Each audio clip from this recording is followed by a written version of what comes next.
பேராசை கொண்ட நாயும் எலும்பும். ஒரு நாள் ஒரு பசியான நாய் உணவு தேடி தெருக்களில் சுற்றித் திரிந்தது. நீண்ட நேரம் தேடிய பிறகு அது ஒரு கசாப்புக் கடை அருகில் ஒரு சுவையான எலும்பை கண்டது. நாய் மிகவும் மகிழ்ந்தது. வேறு நாய்கள் எடுத்துக்கொள்ளக் கூடாது என்று நினைத்து அந்த எலும்பை வாயில் பிடித்துக் கொண்டு ஓடிவிட்டது.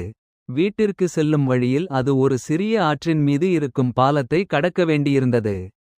பாலத்தில் நடந்து செல்லும் போது அது கீழே நீரில் பார்த்தது.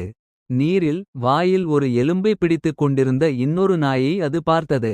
பேராசை கொண்ட அந்த நாய், அந்த எலும்பு என் எலும்பை விட பெரியதாக இருக்கிறது. அதை நான் எடுத்துக்கொள்ள வேண்டும் என்று நினைத்தது. அந்த நாயை பயமுறுத்த வேண்டும் என்று அது குரைத்தது.